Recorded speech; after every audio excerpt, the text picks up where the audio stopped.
오늘 이 시대를 살아가는 모든 사람들에게는 저마다 근심과 걱정이 있죠. 걱정과 근심이 없는 사람, 두려움이 없는 사람은 없습니다. 그런데 최근 한 조사를 보니까 한국 사회를 살아가는 이들에게는 5가지 두려움이 있다라고 말합니다.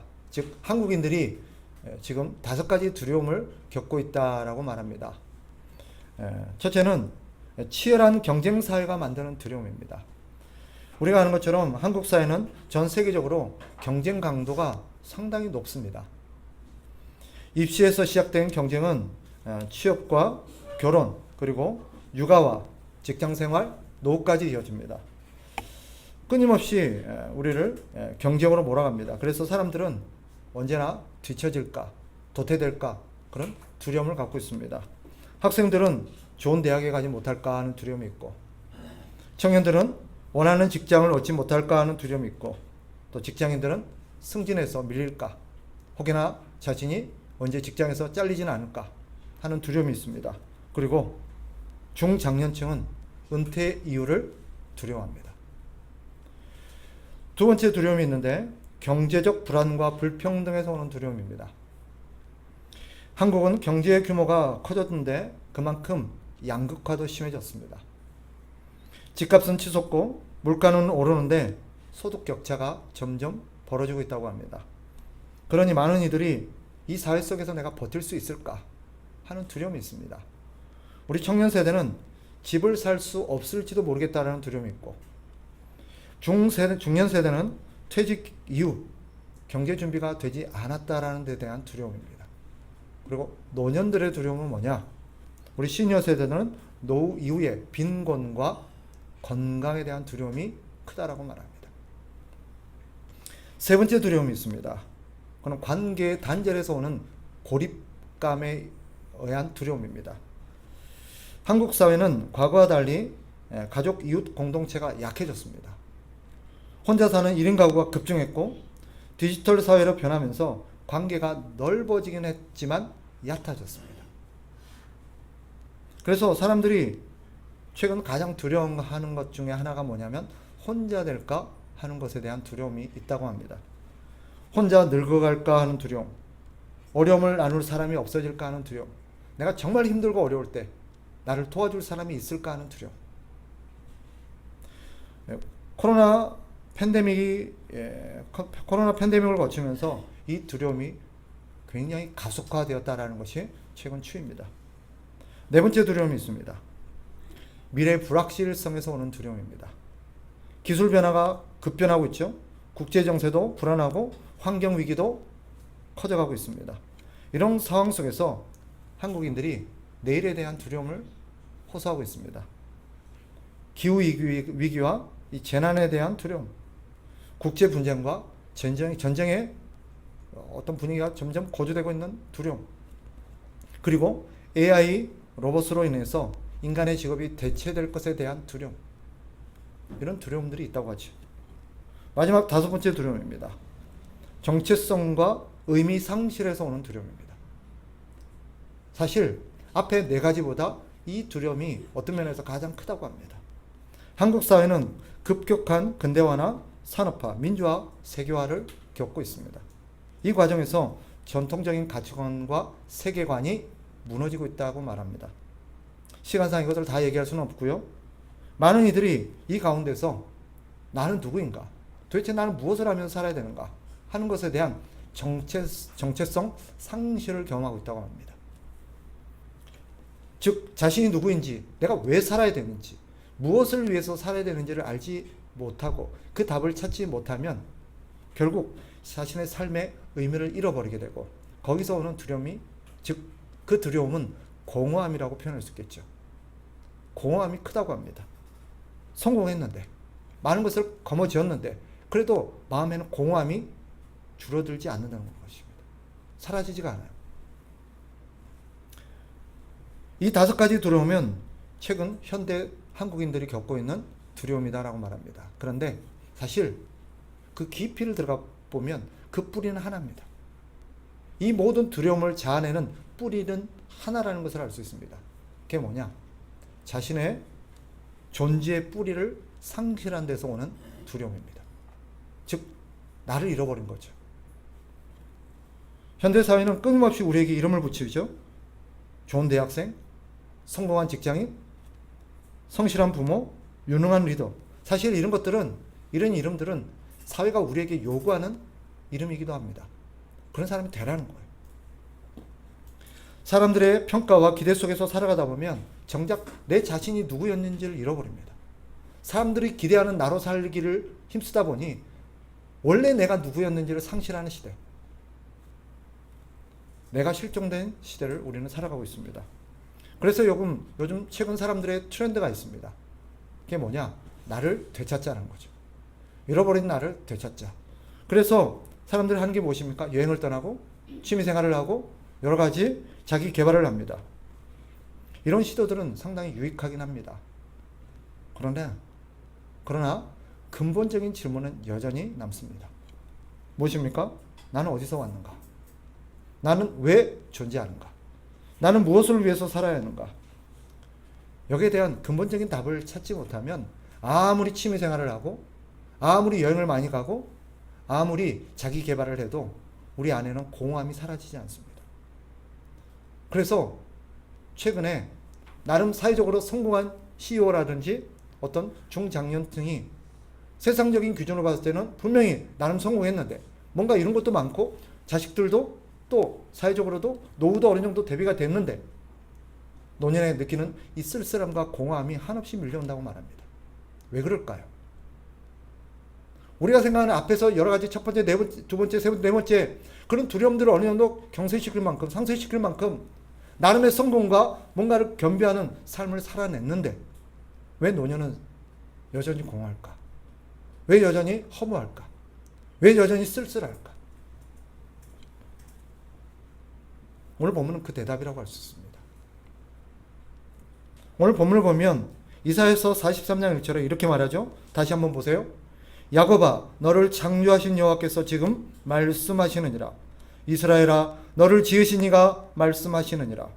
너는 두려워하지 말라. 내가 너를 구속하였고 내가 너를 지명하여 불렀나니 너는 내 것이라. 이 말씀, 오늘 이사야 선지자가 우리에게 던지는 이 말씀은 우리에게 세 가지 사실을 일깨웁니다. 우리가 잃어버리고 살고 있고 우리가 꼭 회복해야 될 중요한 사실 세 가지를 일깨웁니다. 그게 뭐냐? 첫째, 하나님이 나를 지으셨다라는 것입니다. 하나님이 나를 지으셨다. 나는 우연히 존재하는 자가 아니라 창조주의 뜻 안에서 하나님의 계획 속에 만들어진 존재라는 거예요. 그저 우연의 시류 속에서 우연히 이 세상에 떠밀려진 존재가 아닙니다. 우리는 목적을 갖고 이 땅에 태어났고 분명히 나를 이 땅에 보내신 존재가 있다라는 거예요. 두 번째 사실이 무엇입니까? 그 하나님께서 나를 다시 구속하셨다라는 것입니다. 죄와 사망 속에서 방황하던 나를 예수 그리스도를 보내셔서 십자가를 지게 하시기까지 그 하나님께서 대가를 치르시고 나를 다시 구원하셨다라는 것입니다. 이건 무엇을 의미합니까?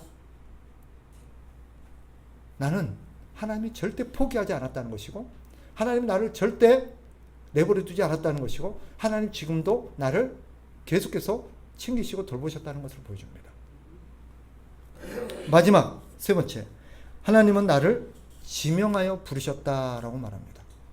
하나님이 나를 지명하여 부르셨다. 무슨 뜻입니까? 하나님은 분명히 나에게 이름을 주셨다는 거예요. 많은 사람 중에서 내 이름을 콕 불러서 오늘 본문에도 보세요. 열강 속에서 둘러싸인 수많은 민족 가운데 둘러싸인 조그맣고 작은 아무도 눈여겨보지 않고 그 시대에서 열강 속에서 계속해서 휘둘리고 학대당하고 또 사람들한테 무시당하고 계속해서 조롱당하던 그 이스라엘이라는 이름을 하나님이 불러내십니다. 이스라엘아. 우리가 아는 것처럼 이스라엘은 그 시대 속에서 너무 빈약했어요.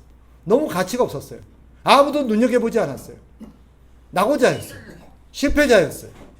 그런데 하나님이 그 많은 열강, 그 큰 나라들을 다 제껴놓고 이스라엘아라고 부릅니다. 무엇을 의미합니까? 하나님은 수많은 사람들 중에 하나가 아니라 그 속에서 나라는 특별한 사람을 이름을 부르시고 나를 부르신 거예요. 이것이 납니다. 이것이 나의 정체성이에요. 나는 세상의 평가로 정의되는 존재가 아닙니다.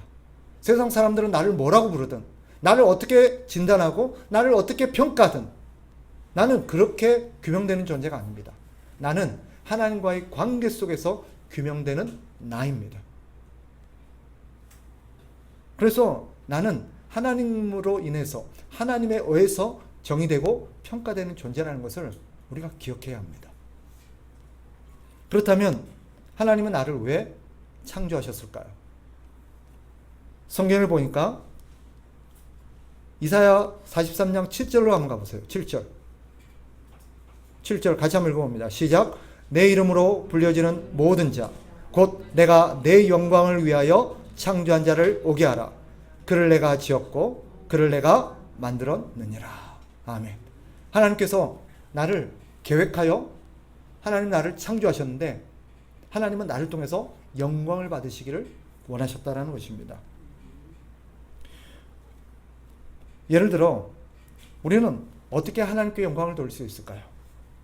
직장에서 열심히 일하는 이유가 단지 승진하고 더 많은 월급을 받는 것이라면 우리는 늘 고단하고 늘 우리는 불평하고 늘 불안할 수 있을 것입니다. 일은 항상 우리에게 그렇습니다. 그러나 내가 일하는 목적이 하나님의 영광이 된다면 우리가 내 일터가 내 하나님께 영광을 돌리는 그런 장소요, 도구라고 생각한다면 그건 단순한 생계의 현장이 아닙니다. 그 자리는 하나님을 영화롭게 하는 자리요, 하나님께 예배드리는 현장이 되는 것입니다. 부모가 자녀를 양육하는 것도, 가정에서 밥을 짓는 것도, 직장에서 일을 하는 것도 하나님께 올려드리는 예배가 될 수 있습니다. 내가 무엇을 하든지 하나님을 기쁘시게 하겠다라는 마음이 우리 안에서 있다면 우리가 가는 모든 것이 하나님을 영화롭게 하는 그런 공간이 되는 것입니다. 또 우리는 성경에 따르면 하나님의 형상대로 창조되었다라고 말합니다. 하나님의 형상대로 창조되었다. 하나님의 형상이 무엇입니까? 여러 가지로 정의할 수 있겠지만 성경의 정의에 따르면 하나님의 형상은 우리 안에 부어진 사랑과 거룩과 진리와 정의입니다. 하나님은 사랑과 거룩과 진리와 정의의 하나님이십니다. 그런 하나님의 형상을 우리에게 주셨습니다. 우리는 하나님의 형상을 따라 이 세상에서 사랑하고 또 거룩하고 진리를 행하고 정의를 실현하는 것이 우리가 하나님의 형상대로 사는 것입니다. 예를 들어 가정에서 부부가 서로를 향해서 사랑하고 서로를 귀하게 여겨준다면 그 가정은 단순한 한 남자와 여자의 결합이 아닙니다. 그 공동체는 하나님의 형상을 드러내는, 하나님의 형상을 빚어내는 아름다운 교회가 되는 것입니다. 또한 직장에서 부당한 일을 마주했을 때 세상 사람들처럼 편법을 쓰는 대신 진리와 정의를 행해 보십시오. 비록 손해를 보는 것 같아도 그 순간 나는 비로소 진정한 나가 되는 것이고 우리는 비로소 하나님께 영광을 돌릴 수 있는 하나님의 형상다운 존재가 되는 것입니다. 또 한 가지 성경을 보니까 하나님은 우리를 창조하시되 하나님과 교제하기 위해서 창조하셨다라고 말합니다. 하나님은 단순히 우리를 종으로 만드신 것이 아닙니다. 일하는 도구로 만드신 것이 아닙니다. 하나님은 우리를 만드시고 하나님 우리와 교제하기를 원하셨습니다. 예를 들어 어떻게 하나님과 교제할 수 있습니까? 하루를 시작할 때 잠깐이라도 말씀을 묵상하고 기도해 보십시오. 그 순간 우리는 주님과 교제를 시작하고 교제를 나누게 됩니다. 그날의 삶은 하나님과 함께 걷는 삶이 될 것입니다. 반대로 우리가 하나님의 말씀에 귀를 기울이지 않고 하나님께 기도하면서 하나님을 찾지 않게 된다면 그날 하루는 우리에게 있어서 힘겨운 노동이 될 것이고 힘겨운 걸음걸음이 될 것입니다. 하나님과 하는 모든 순간은 천국이 되지만 하나님이 없는 모든 순간은 지옥이 됩니다. 그래서 우리가 하나님과 교제하며 살기를 원하십니다. 여러분, 살아가는 순간 고단하는 순간이 있을 것입니다. 아니, 모든 순간이 하나님 없으면 고단합니다. 아침에 눈을 떠서 하나님 앞에 기도하십시오. 하나님, 저희 부족함을 아시죠? 오늘 하루를 살아낼 수 있는 힘이 없다는 걸 주님 아시죠? 오늘 하루를 주님과 함께 살아갈 수 있도록 나와 함께 해주십시오. 나를 도와주십시오라고 기도하십시오. 그러면 그 순간 내 옆에 계시던, 나와 함께 하시던 주님이 내 손을 꼭 붙잡습니다. 우리의 기도는 무엇인지 아십니까? 하나님 앞에 손을 내미는 것입니다. 하나님, 나 혼자 못 걷습니다. 내 손을 붙잡고 나를 하나님께서 데려가 주십시오. 그게 기도입니다. 우리가 손을 내밀 때 주님 그 손을 꽉 잡습니다. 걱정 마. 오늘 하루 내가 너를 도와줄게. 내가 너와 함께 할게. 넘어질 거, 쓰러질 거, 실패할 거 걱정하지 마. 내가 너 손을 잡고 일으킬 거야. 내가 실패 자리에서, 너의 침체 자리에서, 네가 넘어진 자리에서 내가 일으킬 거야. 그런데 생각해 보십시오. 기도하지 않고 내가 주님 앞에 손을 내밀지 않아서 주님이 내 손을 잡고 있지 않다면 그 넘어진 자리에서 누가 나를 일으켜 줄 겁니까? 그 실패의 자리에서 누가 나를 다시 일으킬 것입니까? 기도는 그런 것입니다. 따라서 여러분, 우리가 직면한 두려움, 현대 한국인들이 5가지 두려움에 직면하고 살고 있다고 그랬죠. 이런 두려움을 극복하는 근본적인 원인은 여행을 많이 가는 것도, 취미생활을 열심히 즐기는 것도, 자기개발을 열심히 하는 것도 아닙니다. 잠시 잠깐 그것이 우리에게 도움이 될 수는 있습니다. 저는 그걸 하지 말라는 뜻이 아닙니다. 그러나 근본적인 해법은 아닙니다. 근본적인 건 무엇입니까? 우리가 하나님 안에 거하는 것이고 다시 우리의 뿌리 대신 하나님께로 돌아가서 하나님과 함께하는 것입니다. 그럴 때 우리는 비로소 진정한 나를 깨닫게 되는 것이고 진정한 나로 거듭나는 것이고 진정한 나로서 우리는 자유를 누릴 수 있는 것입니다. 한국 사회는 끊임없이 경쟁과 불안 속에서 우리를 두렵게 하죠. 그런데 우리 주님이 뭐라고 말하십니까? 오늘 본문을 보세요. 너는 내 것이라. 두려워하지 말라라고 말합니다. 두려워하지 말라. 너는 내 것이다. 이 무슨 말입니까? 바꿔 말하면 너는 혼자가 아니다라는 거예요. 너는 내 것이다 이 말에는 내가 너를 책임진다. 내가 너를 책임진다라는 뜻이 있습니다. 너의 부족함, 너의 연약함, 너의 결핍은 내가 채운다라는 하나님의 약속이 그 안에 담겨 있는 말입니다. 세상 사람들은 나를 실패자다, 낙오자다, 무능력자다 부를지 몰라도 우리 주님은 너는 내 것이야. 너는 내 아들이야. 너는 내 딸이야 라고 말하십니다. 너는 내가 책임질 거야. 나만 믿어. 나를 의지해 라고 주님이 말하십니다. 우리는 하나님 안에 있을 때 하나님과 바른 관계를 맺고 살아갈 때 참다운 나가 될 수 있습니다. 참다운 나가 될 때 우리는 비로소 우리의 가치가 무엇인지가 드러납니다. 여러분, 색연필을 한번 생각해 봅시다. 색연필을 형형색색 아름다운 모양을 갖고 색깔을 갖고 있는 색연필들이 있습니다. 그런데 누군가 그 연필들을 그저 색깔이 예쁘다고 장식장에 그냥 세워놨다고 칩시다. 물론 그 나름대로의 아름다움이 있겠지요. 그 나름대로의 쓰임새가 있겠죠. 그러나 색연필은 그림을 그리도록 만들어졌습니다. 그 색연필의 창조 목적대로 그것이 그림을 그려지고 그것이 그림으로써 자신의 쓰임새를 나타낼 때 색연필은 비로소 찬란하게 빛납니다. 그 가치가 드러납니다. 아름다운 모양을 가진 전등도 마찬가지입니다. 아무리 화려한 모양을 갖고 있는 샹들리에 같은 그런 전등이라 할지라도 전기가 공급되지 않으면 쓸모가 없습니다.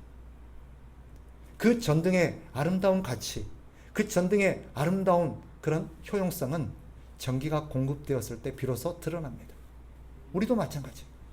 하나님의 능력과 하나님의 은혜가 우리 안에 공급되었을 때 우리는 비로소 우리의 가치가 드러납니다. 바이올린은 연주자의 손에 들려질 때 가장 아름다운 소리를 냅니다. 가수는 무대에서 마이크를 잡아야 진짜 멋있습니다. 최근에 한 프로그램을 봤어요. 요즘 가수들이 설 자리가 없어서 가수들이 대부분 뭘 활동하냐면 예능 프로에 많이 나옵니다. 그죠? 그런데 그 예능 프로 중에 최근에 보니까 가요제가 열려요. 어떤 노래하는 무대가 생겼어요. 그때 예능인 줄로만 알았던 어떤 어린 아이들은 가수인지를 모르고 그냥 개그맨인 줄 알았대요. 그런데 그 개그맨인 줄 알았던 그 전직 가수가 마이크를 들고 무대에 서는 순간 빛나는 거예요. 그리고 사람들이 비로소 깨닫습니다. 가수였구나. 그리고 진짜 멋있다는 걸 알게 됩니다. 우리가 그렇습니다. 하나님을 떠나 있는 우리는, 하나님과 함께하지 못하는 우리는 세상 속에서 별 볼 일 없을 수 있습니다. 그런데 하나님과 함께 하고 하나님이 우리를 붙들고 하나님의 은혜와 능력이 공급되어지는 우리는 다릅니다. 비로소 사람들이 우리의 가치를 새롭게 보게 될 것입니다. 우리를 통해서 하나님이 보이기 시작할 겁니다. 하나님이 우리를 통해서 영광을 받으시는 것입니다. 기억하십시오. 우리 주님은 요한복음 15장 5절에서 이렇게 말씀하셨습니다. 나는 포도나무요 너는 가지라. 그가 내 안에 내가 그 안에 거하면 열매를 많이 맺나니 나를 떠나서는 너희가 아무것도 할 수 없습니다. 여러분, 여러분의 능력과 여러분의 자질과 여러분의 어떤 것들을 믿고 열심히 노력하고 치열하게 산다고 합시다. 소정의 어떤 열매, 소정의 어떤 가치는 드러날지 모르겠습니다. 그러나 여러분의 진짜 가치는 아닙니다. 여러분의 진짜 가치는 하나님 안에 있을 때 드러납니다. 그러니 하나님을 의지하십시오. 하나님과 동행하십시오. 그리고 하나님께 도와달라고 기도하십시오. 그때 여러분의 진짜 가치가 무엇인지를 깨닫게 될 것이고 하나님이 여러분을 통해서 이 세상 속에서 찬란한 빛을 드러낼 것입니다.